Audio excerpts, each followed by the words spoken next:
देभ्यः ॐ नमः श्रीदेभ्यः यदर्चाभावेन प्रमदित्मना दर्दुर्यः क्षणादासीत् स्वर्गी गुणगण समृद्ध सुखनिधि लवन्ते सद्भक्ता शिव सुख समाजं किम तदा महावीर स्वामी नयन पथगामी भवतु मे महावीर स्वामी नयन पथगामी भवतु मे महावीर स्वामी नयन पथगामी भवतु मे। प्रथम तीर्थंकर ऋषभदेव भगवान की, भगवान महावीर स्वामी की, परम पूज्य गुरुदेव आचार्य श्री पुष्पदंत सागर जी महाराज की, अहिंसा परमो धर्म की।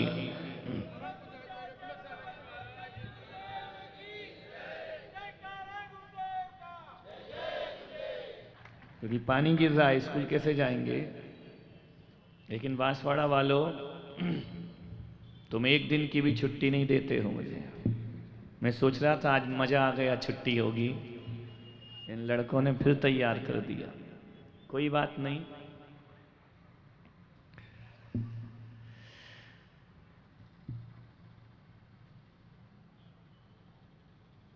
कुछ लोग दुनिया में ऐसे हैं। एक गरीब आदमी है,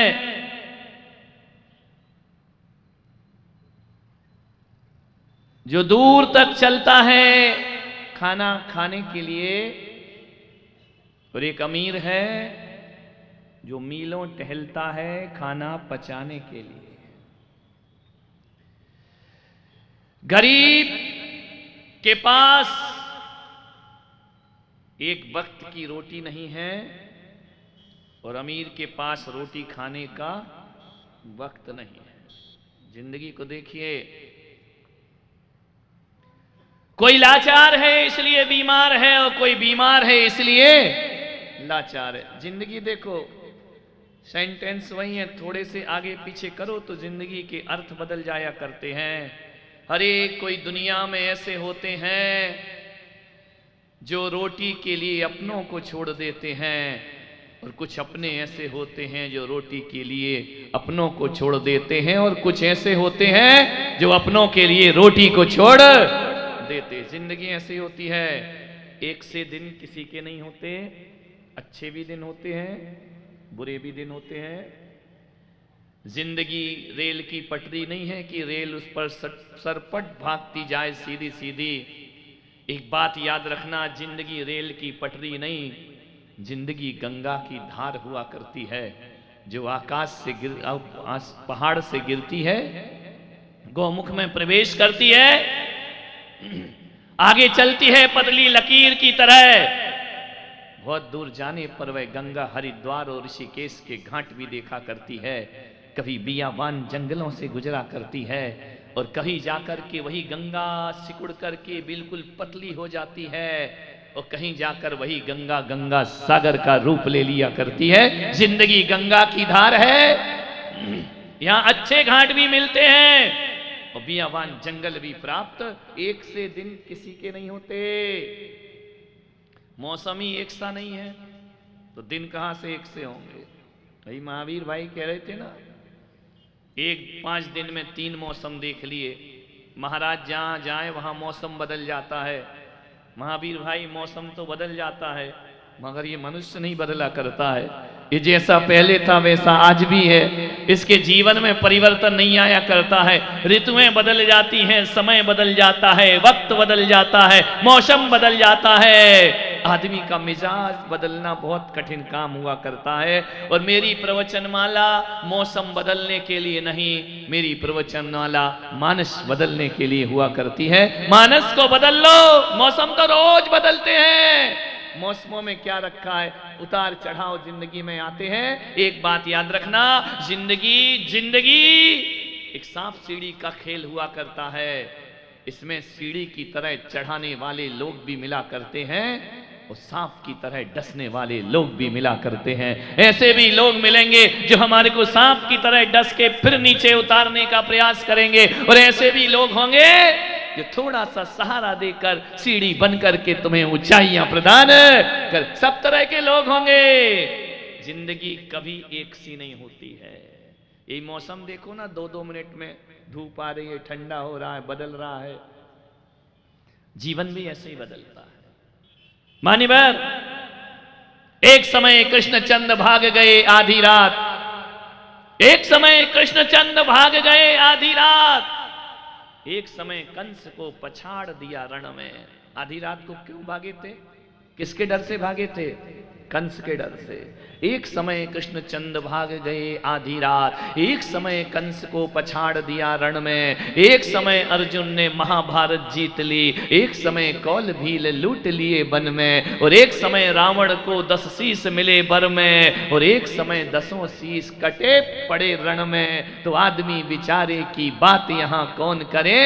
यहाँ सूरज की 3 गति होत एक दिन में, जहाँ सूरज की 3 गति होत एक, सुबह का सूरज कुछ होता है, दोपहर का सूरज कुछ होता है, शाम का सूरज कुछ। सूरज की 3 गति होत एक दिन में, आदमी विचारे की बात यहां कौन करे ध्यान। सूरज की 3 गति होती है, सुबह का सूरज कुछ होता है, दोपहर का सूरज कुछ होता है, शाम का सूरज कुछ और एक बात और याद रखना, आकाश से निकलने वाले सूरज का उगना भी निश्चित है और डूबना भी निश्चित है। वह समय पर उगता है और समय पर डूब जाता है। लेकिन ऐ नादान इंसान, तेरी जिंदगी के सूरज का कोई भरोसा नहीं है। ना ये समय पर उगता है और ना ये समय पर डूबता है। कभी कभी तो ऐसा हो जाता है इंसान के साथ कि ये सूरज उगने से पहले गर्भ में ही डूब जाया कर। जिंदगी का कोई भरोसा नहीं है। ए माटी के पुतले ना इतरा के चल, तेरे जीवन का कोई भरोसा नहीं। और बूंद पानी के पड़ते ही गल जाएगा, कच्चे बर्तन का कोई भरोसा। क्या भरोसा आदमी की जिंदगी का? आज है कल रहो, कोई भरोसा नहीं है। ये मत सोचना कि कल भी हम प्रवचन में आ सकते हैं। प्रवचन में आओ उससे पहले कोई और बुला सकता है, ध्यान रखना।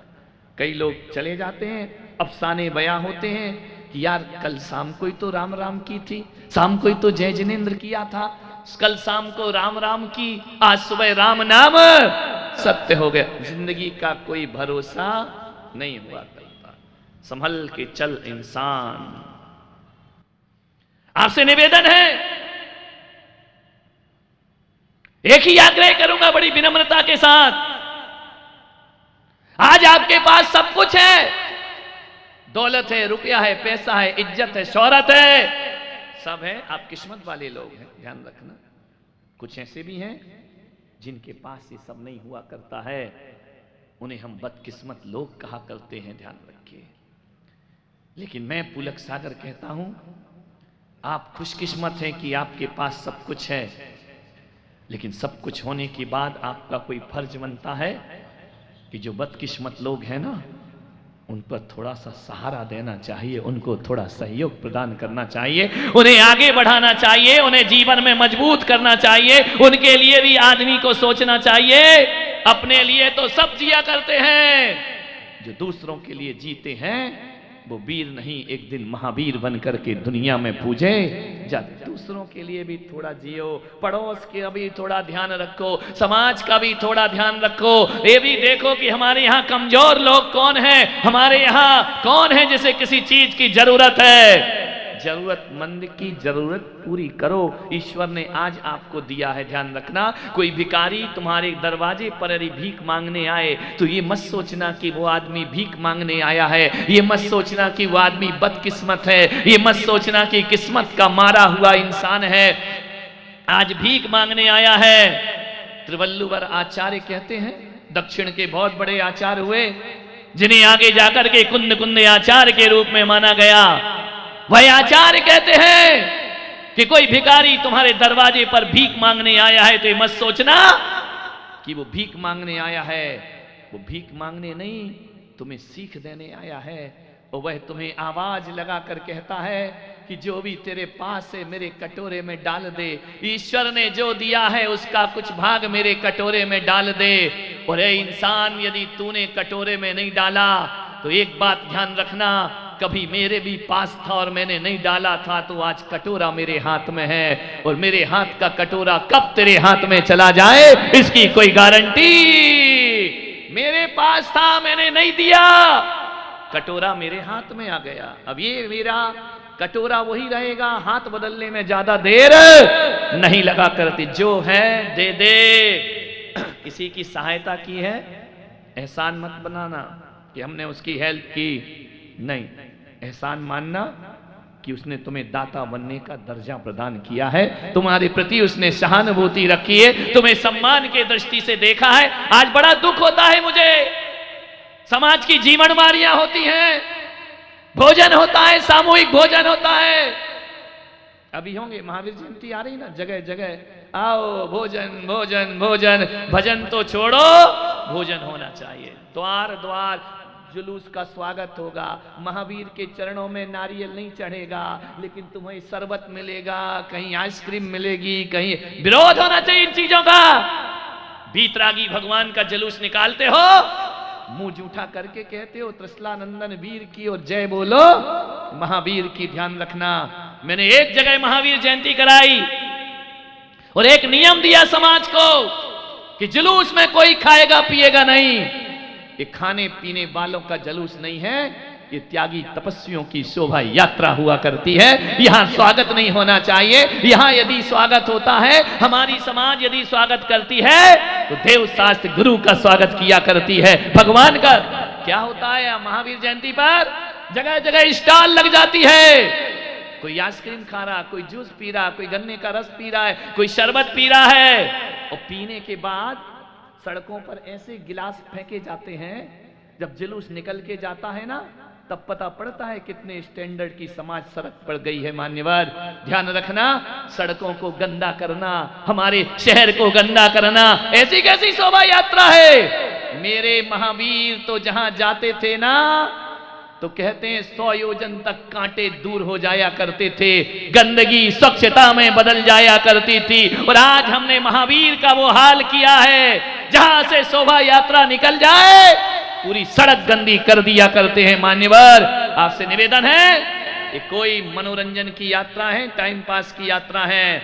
यदि बीतरागी का जुलूस चलता है, तो थोड़े बीतरागता के अंश परमाणु उस रोड पर जरूर होना चाहिए, उस मोहल्ले में जरूर होना चाहिए। हमारे त्याग के, अपरिग्रहवाद के, कोई क्या कहेगा ये जैनी बड़ा त्याग की बातें करते हैं। जुलूस में भी बिना पानी के नहीं रह सकते हैं, बिना दूध के नहीं रह सकते हैं, बिना चप्पल के नहीं चल सकते हैं। इस बार महावीर जयंती होना बांसवाड़ा में, तो मैं पुलक सागर कहता हूं, हर द्वार से आरती निकले, दीपक निकले, किसी भी द्वार से खाने पीने का सामान नहीं निकलना चाहिए। तो महावीर जयंती मनाना आपका सार्थक। और ये क्या बना रखा है माहौल, अरे पैदल चलो। एक बात बताओ, तुम्हारा गुरु नंगे बदन चल सकता है, तुम नंगे पैर नहीं चल सकते हो। किस गुरु के अनुयायी हो तुम, विचार करिए। नंगे पांव भगवान की शोभा यात्रा में नहीं चल सकते हो। त्याग तपस्या की हमारी समाज है, महावीर के संदेश त्याग के हैं, अपरिग्रह के हैं। महावीर के संदेश संयम के हैं, ध्यान रखिए। महावीर के जन्म पे थोड़ा भी संयम हमारे जीवन में नहीं आया तो किस काम की महावीर जयंती। केवल जय जयकार से महावीर जयंती नहीं होती। मैं बांसवाड़ा की बात नहीं कर रहा हूं, यहां दूर दूर से भी लोग आए हैं। ऐसा अभियान करो, जैनियों एक पहचान बनाओ कि हम बड़ी सादगी के साथ भगवान का शोभा यात्रा निकाला करते हैं, अहिंसा का संदेश दिया करते हैं। क्या मुंह में भरा है मसाला, 1 2 3 4 जैन धर्म की, मसाला तो निकला नहीं है मुंह से जैन धर्म की जय जयकार कर। एक आया मेरे साथ चल रहा था, प्रवेश हुआ, जैन मुनि को देख लो, त्याग करना सीख लो, मसाला मुंह में। मैंने कहा इधर इधर इधर आ, तू ये क्या कर रहा है? बोले आपकी जय जयकार। मैंने कहा मुझे नहीं चाहिए। पहले मुंह धो किया, मसाला थूक किया, खुद तो मसाला भरा। किसको सिखा रहा है त्याग करना सीख लो? पड़ोसियों को सिखा रहा है क्या? ध्यान रखिए, त्याग करना खुद तो सीखते नहीं हो। बड़े जोर से लगा रहा है, जब तक सूरज चांद रहेगा मुनियों का सम्मान रहेगा। और भीड़ में एक धक्का हमको ही दिया। मैंने कहा तू कर क्या रहा है? या नारे लगाना बंद कर या मुझे धक्के मारना बंद कर। मुझे ही धक्के मार रहा और कह रहा कि जब तक सूरज चांद रहेगा मुनियों का काय का सम्मान यार, हम ही धक्के खा रहे हैं भीड़ में। इतनी भीड़ हो जाती है कि हम तो चलते ही नहीं, धक्के धक्के में आ जाते हैं बांसवाड़ा। ध्यान रखिए, विचार करिए, जिंदगी की शैली को बदलिए, जीवन को बदलिए। कितनी जीवन मारियां होती है साल में, बागड़ का तो पूछो ही मत। आए दिन भी जीवन बाड़ी, आज ये त्योहार तो ये जीवन मारी, भोजन तो रखना ही पड़ेगा। रखो, मेरा विरोध नहीं है, खाओ पियो मौज करो। धर्म का खाने कहाँ मिलता है यार?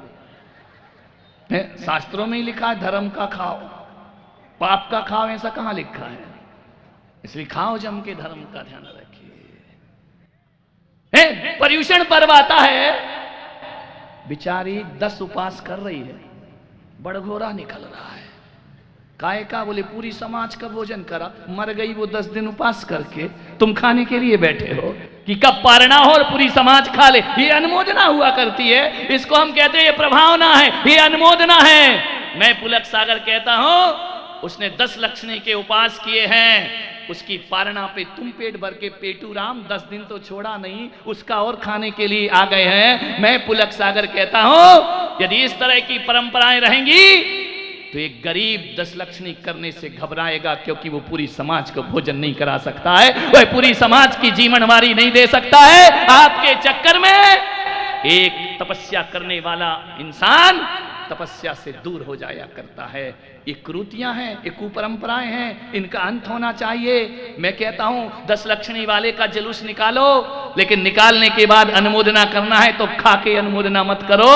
अनुमोदना ऐसी, किसने 10 उपवास किए तो अगली 10 लक्षणी हम भी करेंगे, हम भी अपने जीवन में उपवास की साधना तपस्या की तो अनुमोदना नहीं करी, खाने की अनुमोदना कर रहे हैं। बाहरे इंसान मृत्यु भोज होता है, मरने वाला मर गया, जीने से ज्यादा मरना महंगा हो गया उसका। पूरी समाज को भोजन कराना पड़ेगा, जीवनवारी देना पड़ेगी। अरे जिंदा का तो छोड़ो यार, मरे का खा जाते हो तुम, किसको छोड़ोगे दुनिया में? विचार करिए, आप सोचिए। कुरीतियां हैं, इनका शीघ्र अंत होना चाहिए, इन परंपराओं को खत्म होना चाहिए। जीवनवारी होती है, क्या करते हो आप बताइए? मैंने देखे हैं कई जगह भोजन, हजारों लोगों के भोजन होते हैं। किनको भोजन कराते हो? जिनको भोजन की जरूरत नहीं है। ध्यान रख, बड़े बड़े सेठ हैं, गाड़ी से आते हैं, खाना खिलाते हैं। विचार करिए, जीवनवारी किसकी होना चाहिए? इन लोगों की जिनके घर में भोजन की कोई कमी नहीं है, पेट भर के खा रहे हैं, सेठ हैं, धनपति हैं। एक बात मैंने एक जगह देखा, मुझे इतना दुख हुआ कि वहां जैनियों की भोजनशाला चल रही थी, जीवनवारी चल रही थी। एक गरीब भूखा आ गया खाने, कार्यकर्ताओं ने उसको धक्के मार के भगा दिया। तू यहां कैसे घुस रहा है? तुम अंदर कैसे आ रहे हो? ये तो महाजन कौम का भोजन हो रहा है, तुम अंदर कैसे आ गए? मैंने आयोजकों से कहा, बताओ भोजन की जरूरत इन लोगों को है या भोजन की जरूरत उसको है? विचार करिए, हकीकत में भोजन की जरूरत एक भूखे को है, और यदि वो तुम्हारी जीवनवारी में आया है खाने के लिए तो ध्यान रखना उसको भोजन की जरूरत थी, इसलिए बिन बुलाए आकर के खा रहा है। उसे भूख थी, उसे रोटी चाहिए थी, इसलिए तुम्हारे यहाँ आ रहा है, और तुमने उसे धक्के मार के भगा दिया।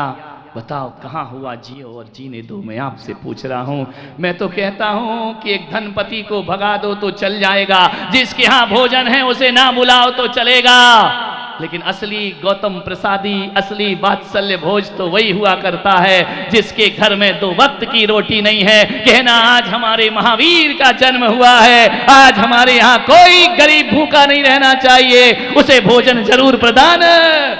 खाओ लोगों को खिलाना ये काय की धर्म प्रभावना है? बुझाए, सोचिए, विचार करिए। एक गरीब आ गया, उसको नहीं खिला सकते हो। हकीकत में भोजन की जरूरत उसको हुआ करती है, जिसे जरूरत है उसे नहीं देते हैं। वीआईपी कार्ड बंटते हैं, अच्छे लोग आना चाहिए, पैसे वाले आना चाहिए, धनपति आना चाहिए, संपन्न लोग आना चाहिए, दूसरा नहीं आना चाहिए। ये कैसी जिंदगी, कैसा धर्म है हमारा? विचार करिए। अफसोस तो तब होता है जब जिंदा गाय सड़कों पर डंडे खाती है, पॉलीथीन खाती है, उस संगमरमर की गाय को 56 भोग लगाए जाते हैं मंदिरों में। ये कैसा धर्म है हमारा जिसे जरूरत नहीं है? देवी को वस्त्रों की जरूरत नहीं, महंगी महंगी चुनरी चढ़ाई जाती है, और जिसे वस्त्र की जरूरत है उसे धक्के मार के घर से भगा दिया जाता है। मान्यवर, ये जीवंत धर्म है या मुर्दों का धर्म है? पत्थर को सजाते हो, इंसान को धक्का मारते हो, दरिद्र नारायण को 2 वक्त की रोटी नहीं देते हो, मंदिरों में बहुत 56 भोग लगा। मूर्ति को क्या जरूरत तुम्हारी भोग की? उसे भूख लगी है क्या? वो खा रही है क्या? जो खा रहा है वो तरस रहा है, वो जिसे भोजन नहीं चाहिए उसको 56 भोग का बहुत श्रृंगार किया जा रहा है, 56 भोग के व्यंजन चढ़ाए जा रहे हैं। कहां है मानवता? मैं आपसे पूछ रहा हूं। किसी महावीर ने तो इसको धर्म नहीं कहा ना। मेरे महावीर तो कहीं भोग लगाने नहीं गए, मेरे महावीर ने तो किसी को जीवनवारियां नहीं दी, मेरे महावीर जीवनवारी पर विश्वास नहीं करते हैं, मेरे महावीर जीवन सूत्रों पर विश्वास किया करते हैं। जीवन महत्वपूर्ण हुआ करता है। मान्यवर, आपसे निवेदन है, वो राम के लड्डू भी खाता है, रहीम की खीर भी खाता है, वो राम के लड्डू भी खाता है, रहीम की खीर भी खाता है, वो भूखा है जनाब, उसे मजहब कहां समझ आता है, उसे मजहब कहां समझ में आता? कौन है? ध्यान रखना। सोचिए आप, मजहब के नाम पर एक दूसरे से लड़ना, मजहब के नाम पर एक दूसरे के प्रति कसाई भाव रखना, संप्रदाय और पंथ के नाम पर समाज के टुकड़े करना, ये मानवता नहीं हुआ करती है मेरे भाई। आपसे निवेदन है, भूखे लोगों को भोजन दीजिए, जिन्हें आवश्यकता है उन्हें दीजिए, प्यासे को पानी पिलाइए, जरूरतमंद की। आप सोचो ना, बड़े आदमी की शादी में जाओगे तो वजनदार लिफाफा देते हो, अरे उसे जरूरत ही नहीं है ना भाई, काय को देते हो? उसके पास कोई कमी है क्या? करोड़पति है, उसे वजनदार लिफाफा जाता है, और किसी गरीब को जिसे जरूरत है 100 रुपए में निपटा के चले आते हो। ध्यान रखना, कैसे समीकरण है हमारी जिंदगी के, कैसी हमारी जिंदगी है। जिसको जरूरत है उसे दो। भूखे आदमी के दिल से यही आवाज निकलती है कि भूख से बड़ा कोई धर्म नहीं होता और रोटी से बड़ा कोई ईश्वर नहीं हुआ करता है। एक भूखा यही देखता है। एक भूखे ने कहा कि भूख से बड़ा कोई धर्म नहीं है, रोटी से बड़ा कोई ईश्वर नहीं है, और यदि कोई और हो तो मुझे बताओ, मुझे अपना धर्म परिवर्तन करना है। ध्यान रखिए मान्यवर, भूखे को रोटी दीजिए, प्यासे को पानी दीजिए। हजारों की जीवनवारी से अच्छा किसी चौराहे पर प्याऊ बना दो, हजारों के कंठ को शीतल करके वो चला जाएगा। महावीर की शांति धारा हो जाएगी, महावीर का अभिषेक हो जाएगा, महावीर का। सबसे ध्यान रखिए, मान्यवर निवेदन है आपसे। मंदिर बहुत बनाते हैं, करोड़ों रुपए लगाते हैं मंदिरों में, लाखों रुपए लगाते हैं मंदिरों में, समाज के लिए क्या करते हैं? कुछ नहीं। विचार करिए, समाज के लिए भी कुछ करो। हमें दुख होता है जब कोई पत्रकार हमसे पूछता है कि महाराज आपकी समाज करोड़ों रुपए के मंदिर बनाती है लेकिन गरीब के लिए कुछ नहीं करती, इंसान के लिए कुछ नहीं करती है। आपकी समाज बड़ी बड़ी धर्मशालाएं बना लेती है, आपकी समाज वो समाज है जो देश में सबसे ज्यादा दानी समाज कहलाती है, लेकिन जैन समाज का सारा पैसा पत्थरों में जाता है। ध्यान रखिए, इंसान के काम नहीं आया करता है। मान्यवर, अब थोड़ा थोड़ा समाज जागृत हो रहा है, इंसान के लिए कुछ करो। करोड़ों का मंदिर बनाते हो ना, तो मैं पुलक सागर कह रहा हूं, जीवन हमारा तभी सार्थक होगा, हर जिनालय के साथ एक विद्यालय जरूर होना चाहिए, हर जिनालय के साथ एक चिकित्सालय जरूर होना चाहिए, हर जिनालय के साथ मानव सेवा के केंद्र होना चाहिए। वरना करोड़ों के मंदिर बन जाते हैं, पूजा करने वाले 4 आदमी नहीं हुआ करते हैं। विचार करिए, अभिषेक करने वाले आदमी नहीं होते हैं, करोड़ करोड़ की बोलियां लेकर मूर्ति स्थापित कर देते हैं, और उनसे पूछना कि मेरे भाई 1 करोड़ की मूर्ति रखी है, बता तू 365 दिन में कितने दिन अभिषेक करता है? तो उसके पास अभिषेक करने का टाइम नहीं है। ध्यान रखना, मंदिर कर दिए पुजारियों के हवाले, धर्म कर दिया, ग्रंथ कर दिए पंडितों के हवाले, आचरण कर दिया संतों के हवाले, तुम्हारे पास क्या बचा है? बोलिए, कुछ नहीं बचा तुम्हारे पास। मान्यवर, सोचना है आपको। करोड़ों करोड़ों की बोलियों में मंदिर की ध्वज चढ़ाई जाती है, और एक समाज का कोई साधर्मी गरीब है, उसके लिए पैसा नहीं होता हमारे पास में। ध्यान रखें, उसके लिए कुछ करो, मानवता के लिए कुछ करो। यदि ये पूजने वाले हाथ नहीं रहेंगे तो मंदिरों को बनाने का मतलब क्या होगा, औचित्य क्या होगा? ध्यान रखिए। लाखों रुपए के मंदिर बनाते हैं, अभिषेक पूजा में वही 4 बुजुर्ग नजर आते हैं, और उनको भी नंबर लगाना पड़ता है। रविवार को तू कर लेना, मंगलवार को तुम अभिषेक कर लेना, बुधवार को तुम अभिषेक कर लेना। क्या मतलब है इमारतें खड़ी करने से? कोई मतलब नहीं। ध्यान रखिए, सोचना है आपको। इस बार की महावीर जयंती मंदिरों की नहीं, मानवता के काम की महावीर जयंती होना चाहिए। समाज के काम की महावीर जयंती होना चाहिए। इंसान के काम आए वो महावीर जयंती होना चाहिए, तो जीवन हमारा सार्थक और सफल होगा। क्या करते हैं हम लोग? एक बात याद रखना, किसी पत्थर को हाथ से लेकर के फेंकना, कितना भी जोर लगाना, 50 फीट दूर जाके पत्थर गिर जाएगा। कभी प्रैक्टिकल करके देखना। एक पत्थर को उठा के फेंकना, 50 फीट दूर जाएगा, पत्थर जमीन पर गिर जाएगा। एक गोली चलाना, बंदूक से गोली 500 फीट दूर जाएगी, ज्यादा से ज्यादा अच्छी हुई तो उससे आगे नहीं जाने वाली है। बारूद का गोला फेंकना 1000 फीट से ज्यादा दूर जाने वाला नहीं है, लेकिन मैं पुलक सागर कहता हूं कि पत्थर 50 फीट जाएगा, गोली 500 फीट जाएगी, और बारूद का गोला 1000 फीट जाएगा।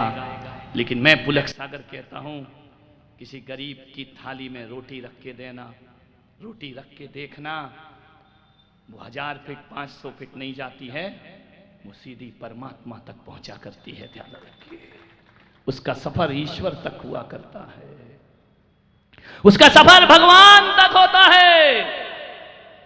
किसी प्यासे को पानी पिला दो, उसकी यात्रा परमात्मा की यात्रा हो जाया करती है। मान्यवर, आपसे निवेदन है, घरों से बाहर निकलिए, अपने बहुत आलीशान मकान से बाहर निकल के देखो। जिंदगी वो नहीं है जो आलीशान मकानों में है, जिंदगी वो है जो फुटपाथ पे गुजरा करती है। कैसे लोग अपना जीवन जी रहे। समाज के गरीब बच्चे मेरे पास आते हैं, मैं उन बच्चों को पढ़ाता हूं, लिखाता हूं। जिन शरणम तीर्थ में केवल मैंने पत्थरों का तीर्थ नहीं बना रहा हूं, महाराष्ट्र में इंसानों का भी एक तीर्थ वहां निर्माण कर रहा हूं, जहां हम शिक्षा दिया करते हैं, पढ़ाते हैं, लिखाते हैं।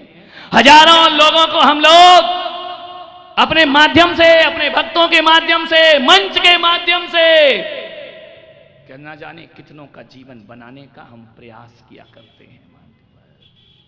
जिंदगी में कुछ करिए।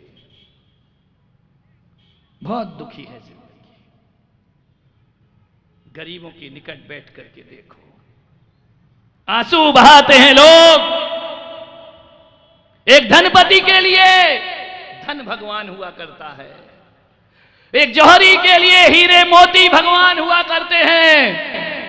मान्यवर, मैं आपसे निवेदन कर रहा हूं, एक बैरागी के लिए बीतरागी भगवान हुआ करते हैं, लेकिन एक भूखे के लिए रोटी भगवान हुआ करती है और पानी भगवान हुआ करते हैं। एक गरीब के लिए ये सब चीजें नहीं, गरीब के लिए एक सहायता भगवान हुआ करती है। निवेदन है, एक घटना मुझे याद आती है। एक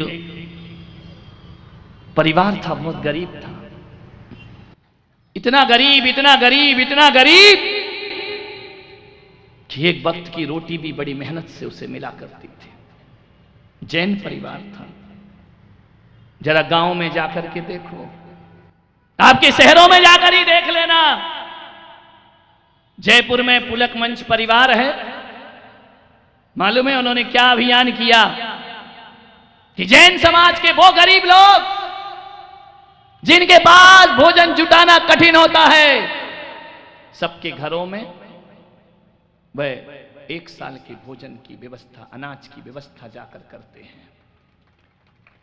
जयपुर जैसे शहर में जब ये अभियान छेड़ा गया, आप विचार करना, जैन समाज एक स्वाभिमान की समाज है, वो लाइन में खड़े होकर के अनाज नहीं ले सकती है, वह किसी के सामने हाथ फैलाने में संकोच होता है उन्हें। मैंने अपने मंच के लोगों से कहा कि एक लिस्ट बनाओ, मालूम होगा आपको, ताजुब होगा, उस शहर में 1000 परिवार ऐसे हैं जो दूसरे के यहां काम करके जैन अपने जीवन का गुजारा करते हैं, लेकिन समाज में अपनी बात रख नहीं सकते हैं।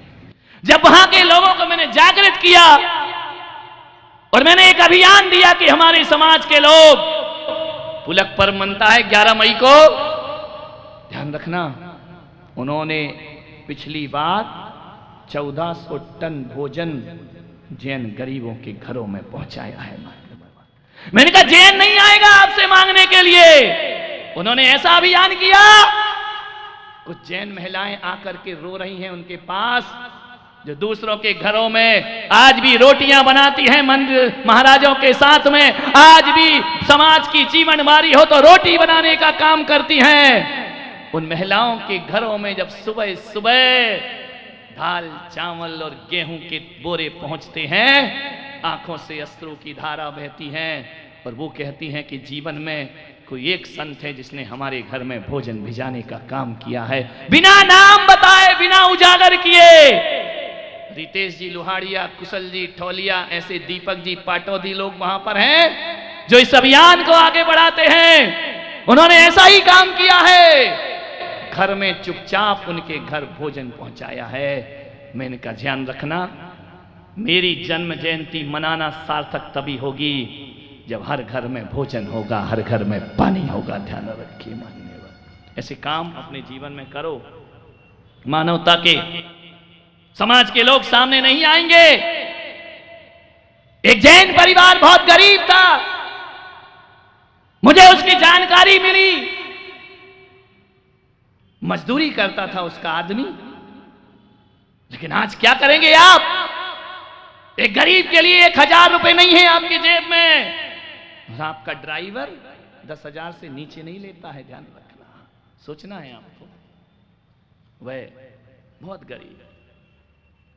एक दिन उसके पति को, उस मजदूर आदमी को चिकनगुनिया हो गया, डेंगू हो गया, और वह चल बसा, दवाई के लिए पैसे नहीं थे उसके पास, वो दुनिया से विदा हो गया। 2 बच्चे छोड़ करके गया, एक जवान अबला नारी को छोड़ करके गया। जैसे ही उसकी मृत्यु हुई, 3 दिन तक उसके घर में पड़ोसियों ने भोजन भेजा, क्योंकि हमारे यहां कहीं मातम और शोक होता है तो उसके घर में चूल्हे नहीं जला करते हैं। 3 दिन तक पड़ोस से भोजन आया करता है। 3 दिन तो उसने भोजन खाया, जैसे तैसे दुख को समेटा।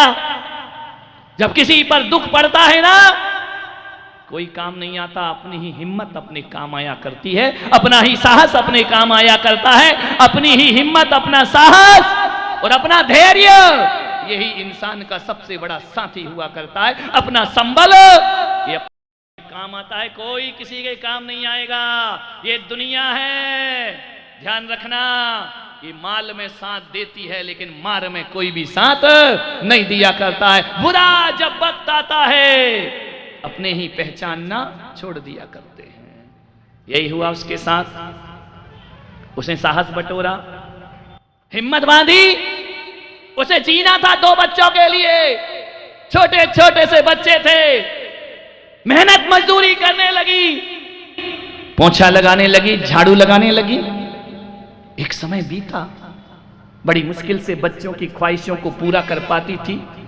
आज के युग में 2-2.5 हजार रुपए कमा लो, होता क्या है, दवाइयां नहीं आती हैं बाजार में। मान्यवर जीवन चल रहा था, एक दिन बेटा बीमार हो गया। 7 दिन बीमार रहा वो बच्चा। मां की ममता थी तो 7 दिन काम पर नहीं गई। ध्यान रखना, मेरा बच्चा पहले है, नौकरी बाद में है। वो 7 दिन जब वो काम पर नहीं गई तो उसकी मालकिन ने उसे काम से निकाल दिया कि हम 7 दिन की छुट्टियां नहीं दे सकते हैं, आज के बाद तुम्हें काम पर आने की जरूरत नहीं है। बच्चा बीमार है, पैसा है नहीं, बहुत गरीब थे। गोद में बच्चे को लिए थी, बेटी थी। बेटी कहती थी मम्मी खाना चाहिए। आस बनाती थी बेटा कोई फरिश्ता आएगा, भोजन देगा, मैं तुझे जरूर खिलाऊंगी, सो जा तू चुपचाप। भूख किसे सोने देती है। बहुत समझाया बेटी को, बहुत बताया, बेटी कहां मानने वाली है। बच्चा गोद में लेटा है, बेटी बाजू में बैठी है, आश्वासन दे रही है मां। बेटी ने एक दिन कहा मां एक बात पूछूं। उस बेटी के प्रश्न को देखिए। उस बेटी ने पूछा कि मां एक बात बता दे मुझे। मां ने कहा पूछ बेटा क्या बात है। बोले भैया कब मरेगा। मां के कान में शब्द गए कि बीमार पड़ा है मेरी गोद में, और लड़की कह रही कि भैया कब मरेगा, इसकी मौत कब होगी, ये कब ऊपर जाएगा। मां ने कहा तेरी जुबान नहीं चलती है, अपने भाई के लिए ऐसा बोलती है कि भैया कब मरेगा, मुन्ना की मौत कब होगी, ऐसा क्यों बोलती है। बोली मां तू बता दे कि आज मरेगा या कल मरेगा। मां ने एक चांटा लड़की को लगाया। पागल कहीं की, बीमार भाई के लिए ऐसी भावना रखती है। रोते रोते बच्ची ने कहा मां ये भैया मर जाएगा ना तो 3 दिन हमारे घर में फ्री में भोजन आएगा, पड़ोसी हमें भोजन देंगे, मैं 7 दिन से भूखी हूं, 3 दिन तो भोजन आएगा मेरे यहां। मां ने लिया बेटी को सीने से लगा लिया, जार जार रोने लगी वह मां कि मौत भोजन के लिए। एक बहन कहती है कि मुन्ने की मौत कब होगी, ध्यान रखना। अरे महलों वालों निकलो थोड़ा महल से बाहर, तुम्हारे पास लोग नहीं आते हैं, हमारे पास ऐसे दिन भर लोग आते हैं। एक बच्चा औरंगाबाद का मेरे छात्रावास में पढ़ता है, पति शराब पीता है, रोज मां को मारता है। मां डिप्रेशन में पागल हो गई, उसे सुध बुध नहीं है। औरंगाबाद के लोग मेरे पास आए, महाराज ये जैन समाज का बच्चा है, पति इसका शराब पीता है, मां पागल है, वो इसे पाल पोस नहीं सकती है। मैंने कहा चिंता मत करो, जब तक मैं बैठा हूं ना, मैं पालू या ना पालू, मेरे भक्त पाल पोस करके उसे जरूर बड़ा कर देंगे। वो पढ़ रहा है, शिक्षा प्राप्त कर रहा है, मां पागल है, वो कुछ व्यवस्था नहीं कर सकती है। मान्यवर सोचिए, आप विचार करना है, कुछ करो इंसानों के लिए। एक बात बताऊं, मंदिर के दान पात्र में पैसा डालने में वो सुकून नहीं मिलेगा जो किसी गरीब के घर में सहायता करने में सुकून प्राप्त हुआ करता है, सुख मिला करता है, आनंद मिला करता है। मानवता आंसू बहाए और हम जिंदगी को जीते रहें, मानवता रोते रहे और हम जिंदगी को जीते रहें, ये मेरे महावीर का संदेश नहीं हो सकता है। मेरे महावीर ने तो क्या 24 के 24 तीर्थंकरों ने अपना प्रमुख श्रोता यदि किसी को बनाया, राजाओं को प्रमुख श्रोता बनाया।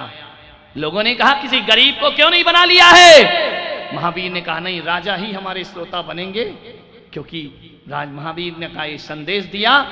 उन्होंने भरत चक्रवर्ती को संदेश ऋषभदेव ने दिया, राजा श्रेणी को भगवान महावीर ने संदेश दिया कि राजाओं तुम्हारे पास धन दौलत है, इस धन दौलत पर डूब करके मत मरना, वरना नरक गति की प्राप्ति होगी। जाओ अपना धन किसी जरूरतमंद की सहायता में लगा दो, तुम्हारा भी उद्धार होगा और हमारे संघ का भी उद्धार।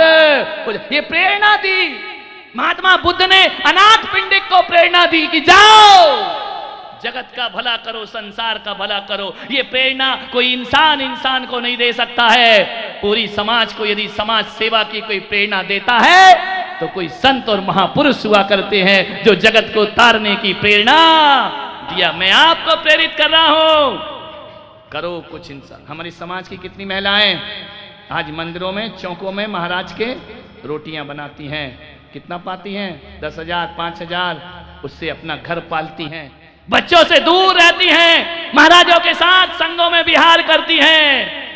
और जब उन्हें बुलाया जाता है तो हम उनसे बात करते हैं, इतना पैसा लोगी? 10,000 रुपए लोगी? 20,000 रुपए लोगी? अरे यार क्या होता है 10-20 हजार रुपए में? आज एक आदमी अपनी जिंदगी नहीं जी सकता है आराम के साथ। मान्यवर विचार करना है आपको।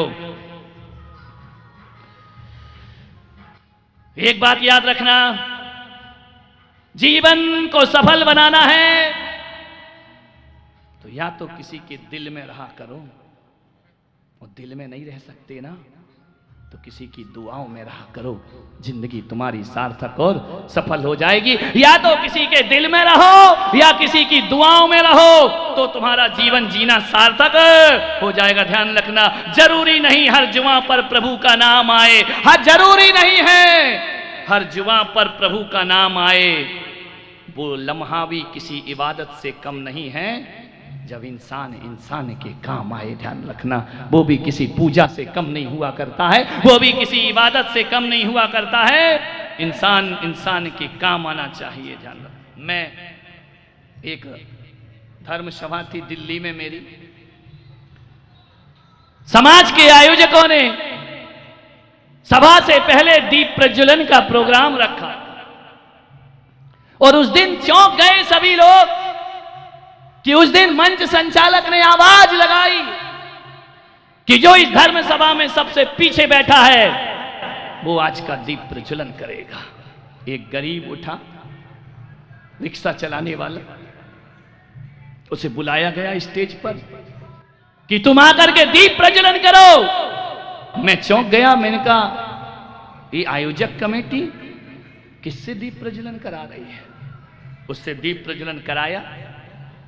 उससे पूछा गया तुम क्या करते हो? उसने कहा मैं रिक्शा चलाता हूं। और मैंने कहा जब रिक्शा चलाते हो, ये समाज के लिए आदर्श है कि उसने एक रिक्शा चलाने वाले से दीप प्रज्वलन कराया, समाज में सम्मान दिया, उसका स्वागत किया, उसे साल उड़ाई। मालूम है जब उस व्यक्ति ने अपनी बात माइक पर रखी, होश उड़ गए लोगों के। उसने कहा महाराज के प्रवचन मैं पिछले 5 साल से सुन रहा हूं और सुनने के बाद मेरा जीवन में बहुत परिवर्तन आया है और मैं गरीब ने एक संकल्प किया है, हर महीने मैं महाराज के साहित्य में अपनी गरीबी से 1100 रुपए भेजा करता हूं।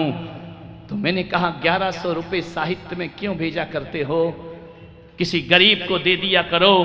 उसने कहा महाराज मैं खुद गरीब हूं, गरीब गरीब को क्या देगा? 1100 रुपए आपके यहां दिल्ली के कार्यालय में आज भी भेजता है वो आदमी। किस लिए भेजता? मैंने पूछा क्यों, इतना बड़ा काम क्यों करते हो? उस आदमी ने कहा महाराज आपकी एक पुस्तक ने मेरा जीवन बदल दिया।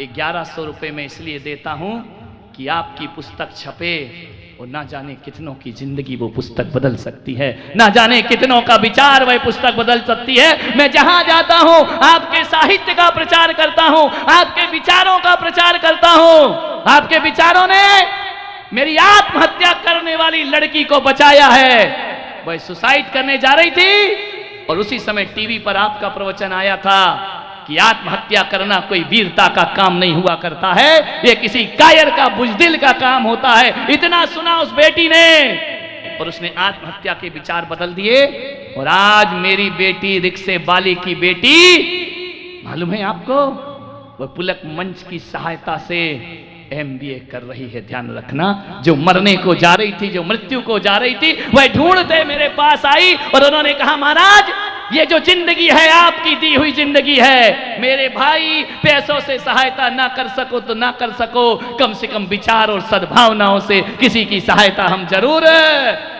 आदमी शक से देखता है, 2 रुपए देना है इतना शक करता है, मिसयूज तो नहीं करेगा, ये तो नहीं कर लेगा, वो तो नहीं कर लेगा, ऐसा तो नहीं कर लेगा, दारू तो नहीं पी लेगा, गलत काम तो नहीं कर लेगा। अरे मेरे भाई, करते होंगे कुछ लोग ऐसा, लेकिन उन चंद लोगों की वजह से जो जरूरतमंद हैं उनके साथ अन्याय नहीं होना चाहिए। जिसको हकीकत में जरूरत है उसके साथ न्याय होना चाहिए। चंद बेईमानों की वजह से हमारे ईमानदार से जो जिंदगी जीते हैं उनके साथ भी हम बदसलूकी कर दिया करते हैं मेरे भाई। अरे 1500 रुपए ले गया तो कौन सी जायदाद लूट के ले गया तुम्हारी, कौन सा बड़ा बंटा ढार कर दिया उसने तुम्हारा। खुद के बेटे को देखो, लाखों रुपए फूंकता है, क्लब में जाता है, यहाँ घूमता है, वहां घूमता है, तब आप नहीं सोचते कि मेरे पैसे का मिसयूज हो रहा है। और 1500 रुपए देने में आदमी 1000 तरह के तर्क लगा लिया करता है। ये बचने के रास्ते हैं मेरे भाई, ये इंसानियत के सूत्र नहीं हुआ करते हैं। मान्यवर, सोचना है आपको, जिंदगी हमारे किसी के काम आ जाए। एक गरीब बच्चे खड़ा था, फटे कपड़े पहने, हमने उससे पूछा इतनी सी उम्र में पढ़ते नहीं हो? बोले मैं नहीं पढ़ता हूं महाराज। मैंने कहा तुम्हारे पिताजी क्या करते हैं? वो स्वर्ग सिधार गए महाराज। वो मंदिर में आया दर्शन करने भगवान के, कुछ बुदबुदा रहा था भगवान के सामने, कुछ कह रहा था, ईश्वर से प्रार्थनाएं कर रहा था। मैंने पूछा बेटा इधर आओ, क्या मांग रहे हो भगवान से? उसने कहा महाराज मेरी मां रोज रोती है, मैं भगवान से कह रहा हूं उसके आंसू पोंछ दो मेरे भगवान।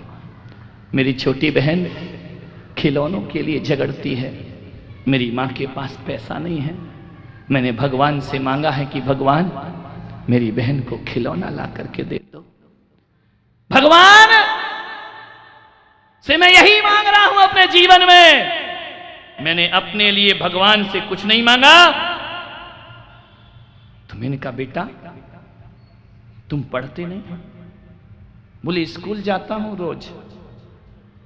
मैंने कहा कौन सी क्लास पढ़ते हो? बोले पढ़ने नहीं जाता हूं। किस लिए जाते हो? मेरी मां चने उबालती है, स्कूल में मैं चने बेचने जाता हूं। मैंने उस बच्चे से कहा कि यदि मैं तुम्हारी पढ़ाई की व्यवस्था करूं तो तुम पढ़ोगे? बच्चे ने ऐसा जवाब दिया मान्यवर, मेरे कान झंकृत हो गए। बोले महाराज मैं नहीं पढ़ूंगा, आप पैसा भी दिला दो तो भी मैं नहीं पढ़ूंगा। मैंने कहा तुम क्यों पढ़ना नहीं चाहते हो? बोले इसलिए महाराज कि पढ़े लिखे लोग गरीबों की सहायता नहीं किया करते हैं।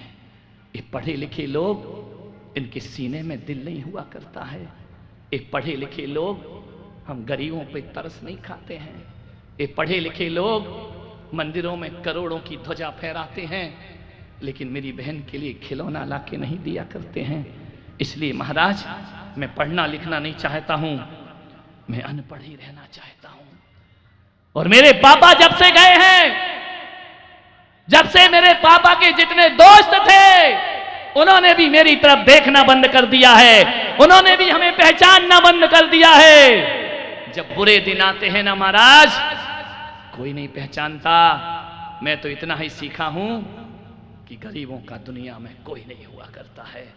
इसलिए मैं किसी आदमी के सामने नहीं गिड़गिड़ाता हूं, मैं मंदिर में बैठे महावीर की मूर्ति के सामने गिड़गिड़ाता हूं कि तू मेरी मां की आंखों के आंसू पोंछ और तू मेरी बहन के लिए खिलौने ला करके दे। मान्यवर, ऐसे भी लोग दुनिया में हैं। करो मेरे भाई, साधर्मी के काम नहीं आ रहा है। आज किसी पर विपत्ति पड़ी है तो हमारे दरवाजे बंद हुआ करते हैं। अरे मुनियों के पैर दबाना ही वैयावृत्ति नहीं होती, साधर्मी की सेवा करना भी वैयावृत्ति हुआ करती है। ध्यान रखना, अपने समाज के लोगों की सहायता करना भी वैयावृत्ति हुआ करती है। अपने पड़ोस में कोई रो रहा है तो उसके लिए सेवा करना भी वैयावृत्ति हुआ करती है। ये भी वात्सल्य भाव हुआ करता है। और ये वात्सल्य भाव महावीर की नजरों में मिथ्या दृष्टि के अंदर नहीं आता।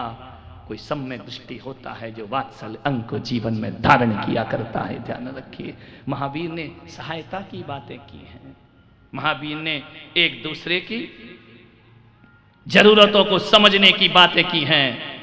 ध्यान रखना, जीवन थोड़ा सार्थक बनाओ।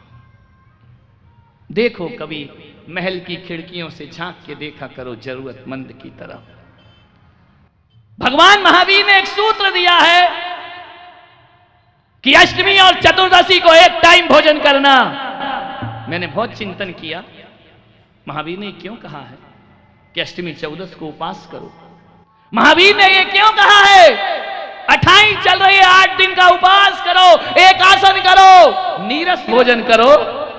मेरे महावीर ने ये क्यों कहा है कि तीर्थों की यात्रा करो, धर्मशालाओं पर रात बिताओ।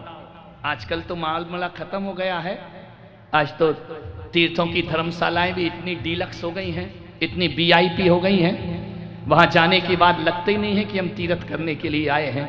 ऐशो आराम की जगह हो गई है, यहीं से रूम बुक हो जाया करता है, यहीं से सारी व्यवस्था हो जाया करती है। डीलक्स वाला रूम देना, फलाने नंबर का रूम हमारा होना चाहिए। धर्मशाला में इन बातों के भी झगड़े हो रहे हैं, ध्यान रखना। लगता ही नहीं है कि आदमी तीर्थ करके आया है। आज समेत शिखर की दशा देखो, आज महावीर जी का स्थान देखो, जितने नए तीर्थ बन रहे हैं उनका मैं भी मजबूर हूं।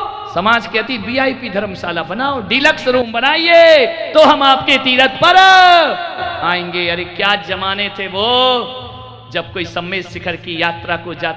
अब तो क्या रोड बन गई, सीढ़ियां बन गई, बड़े जीर्णोद्धार हो रहा है। बाइक पे बैठा आदमी पहाड़ पे पहुंच जाता है, गाड़ी में बैठा आदमी पहाड़ पे पहुंच जाता है, लौट के आ जाता है, ऐसा लगता है घूम फिर के आया है।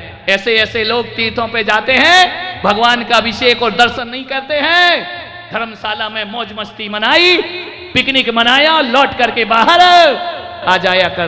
पहले के क्या लोग थे, पहले के लोगों को इतना दिमाग नहीं था क्या कि रोड बनाई जाए, सीढ़ियां बनाई जाए?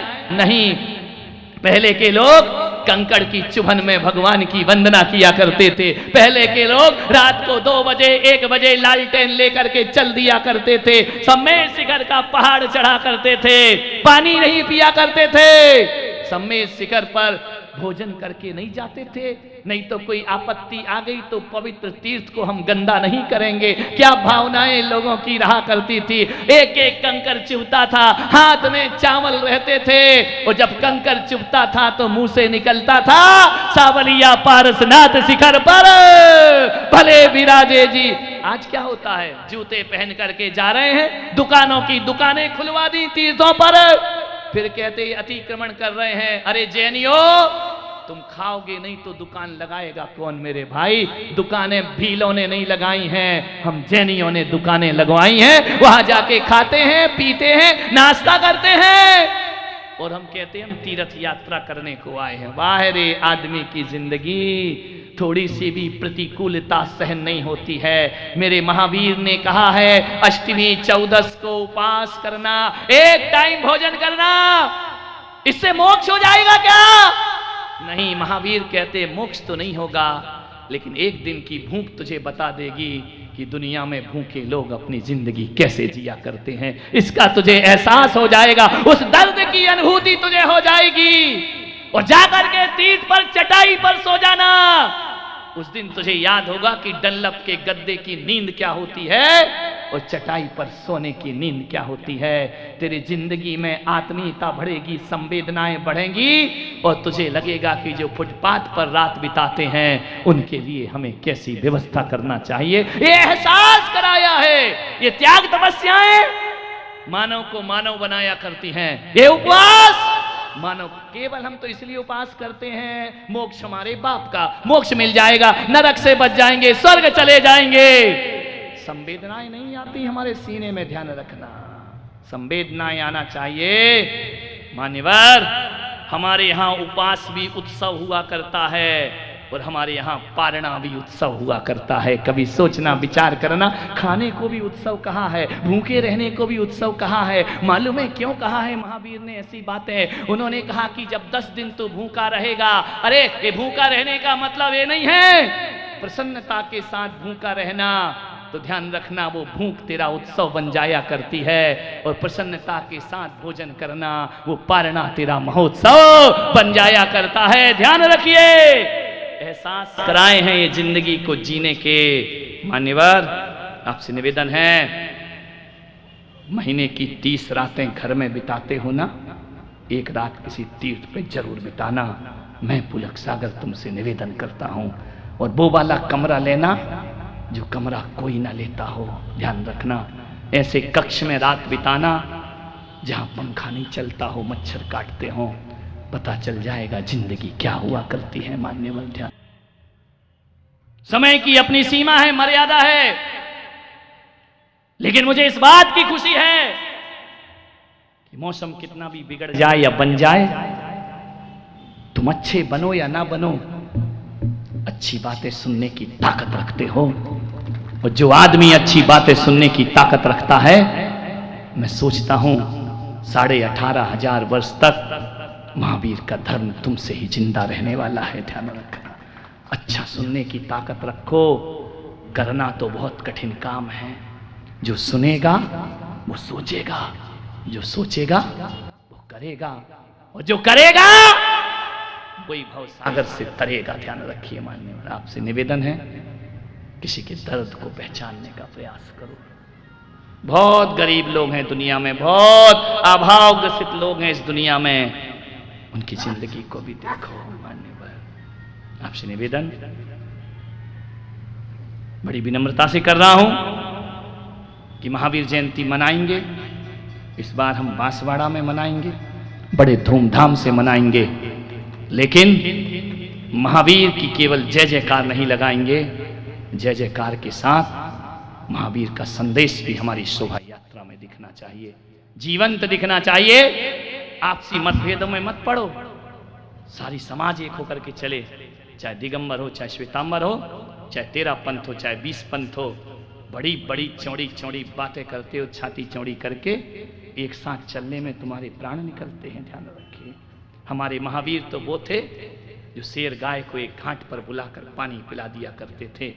तो क्या पुलक सागर बांसवाड़ा की समाज को एक करके महावीर जयंती नहीं निकाल सकता है? बैनरबाजी में मत जाओ, ये किसका बैनर, ये किसका बैनर, तोड़ फोड़ की बातें मत करिए। उस दिन बैनर वैनर मत देखिए कि महावीर जयंती समिति है, या फलाना मंदिर है, या ढिकाना मंदिर है, या ढिकाना मंडल है, ढिकाना मंच है। छोटी छोटी बातों में इतने अच्छे अच्छे अवसरों को खो दिया करते हो। ध्यान रखना, जो महावीर जयंती होगी इस बार, जो महावीर के प्यारे होंगे, कहीं कहीं किसी भी कोने में रहने वाले हों, उस दिन पूरे जुलूस में साथ चलते हुए दिखाई देना चाहिए। मैं जब रतलाम में गया, दिगंबरों की 4 महावीर जयंती, 20 पंथी अलग निकालता है, 13 पंथी अलग निकालता है, कहान पंथी अलग निकालते हैं, श्वेतांबर अलग निकालता है। श्वेतांबर में भी बहुत सारे टुकड़े वो अलग निकालते हैं। एक बात बता दो मुझे बांसवाड़ा वालों, भगवान महावीर के 2600 वर्ष के बाद इस जैन समाज ने क्या किया उनके साथ? बोलिए, क्या किया हमने? महावीर जब इस धरती पर थे तो 4 टुकड़े थे क्या? एक ही था ना? 4 हो गए आज। महावीर एक थे, टुकड़े 4 हो गए। दिगंबर हो गए, श्वेतांबर हो गए, स्थानक वाले हो गए, 13 पंथी हो गए। दिगंबरों के भी बहुत से टुकड़े हो गए, श्वेतांबरों के भी बहुत से टुकड़े हो गए। एक बात बताओ, महावीर के निर्वाण के 2600 वर्ष के बाद तुमने टूटने के अलावा किया क्या है? बताइए, विचार करिए। मैं आपसे प्रश्न कर रहा हूं, क्या किया 2600 साल में? दिगंबर, श्वेतांबर, स्थानक, 13 पंथी, 20 पंथी, कहान पंथी, तारण पंथी, हम बटे हैं, बहुत बटा है ये जैन समाज।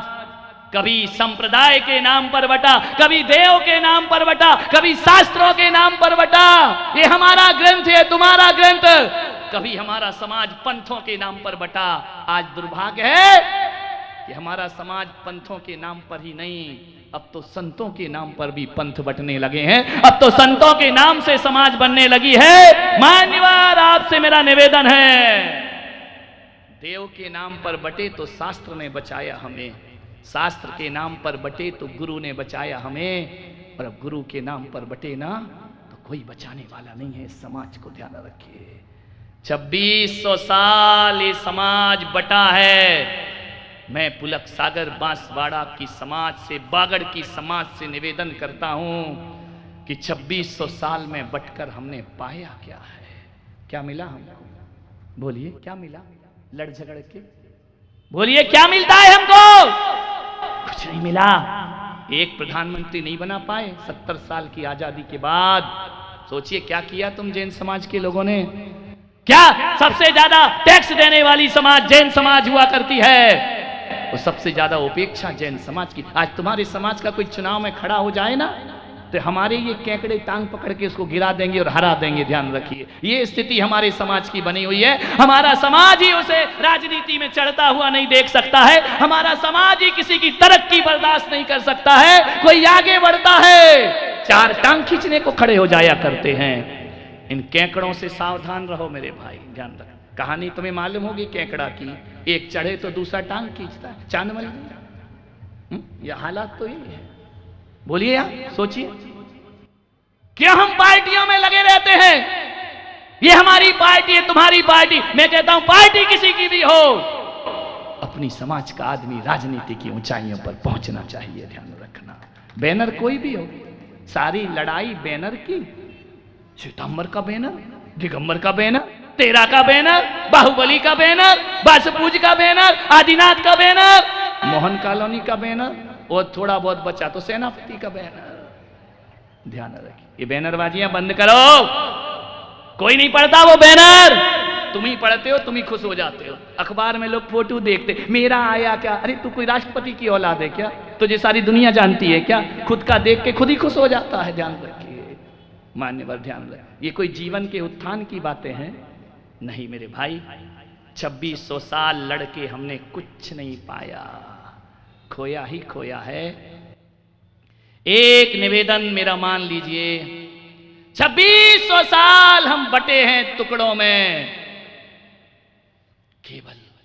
केवल मात्र मेरे कहने से 26 साल एक होके देख लीजिए। केवल देख लो 26 साल, 2600 से टुकड़े किए हैं ना, 26 साल एक हो जाओ मेरे भाई। 26 साल एक हो गए ना, तब तुम्हें पता लगेगा कि बट के हमने क्या खोया था और जुड़ के हमने क्या पाया है। ध्यान रखिए, क्या पाते हैं हम?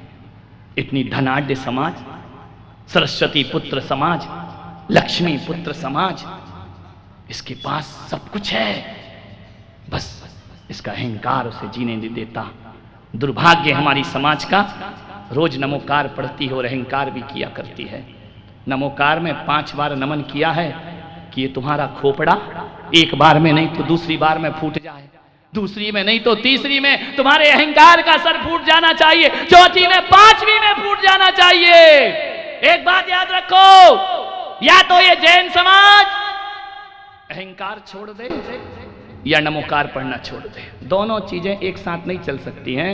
अहंकार भी और नमोकार भी, ये दो विपरीत ध्रुव हैं, ये आपस में कभी नहीं मिला करते हैं। जहां नमोकार होता है वहां अहंकार नहीं होता, और जहां अहंकार होता है वहां नमोकार नहीं हुआ करता है। ध्यान रखिए, तोड़ो, एक समाज एकजुटता के साथ जियो।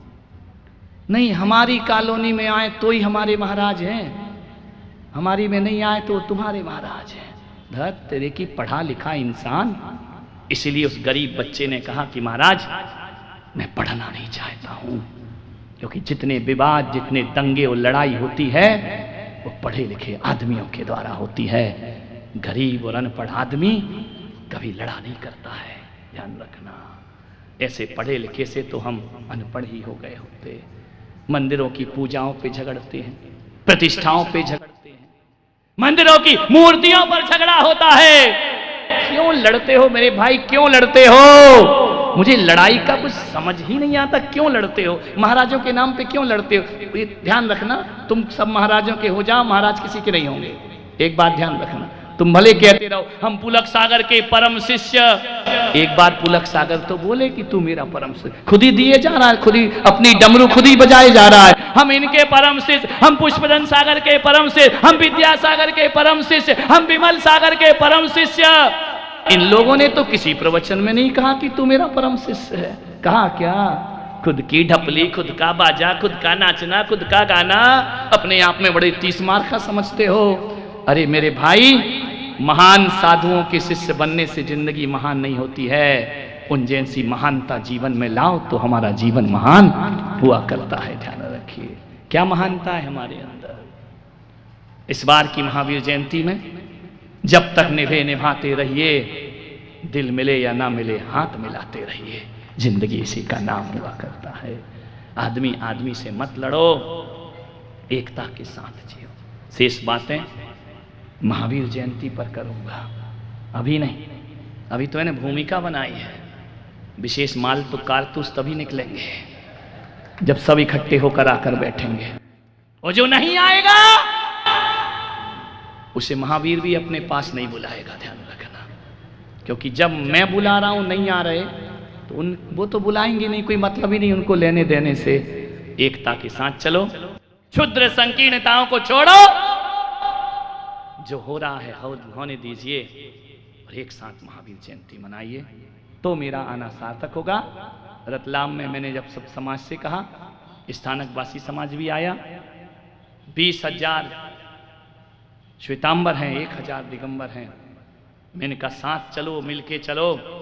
10 साल पहले परंपरा शुरू कराई, आज भी वहां के जुलूस में 40,000 जैन सड़कों पर उतरा करता है। ध्यान रखिए, इतनी भी तुम्हारे अंदर मानवता नहीं है जैनी के प्रति।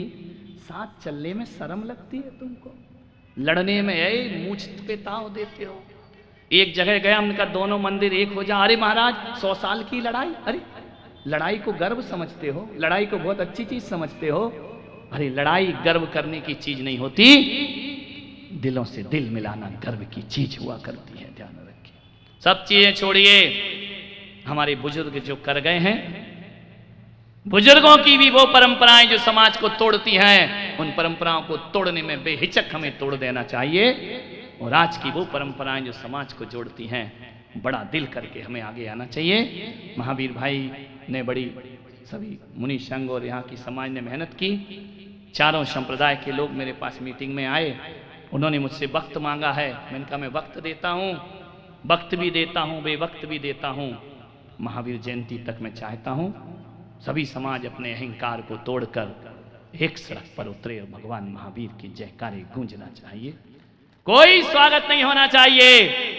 स्वागत यदि होगा तो मेरे भगवान का होगा, स्वागत यदि होगा तो शास्त्रों का होगा, स्वागत यदि होगा तो गुरुओं का होगा।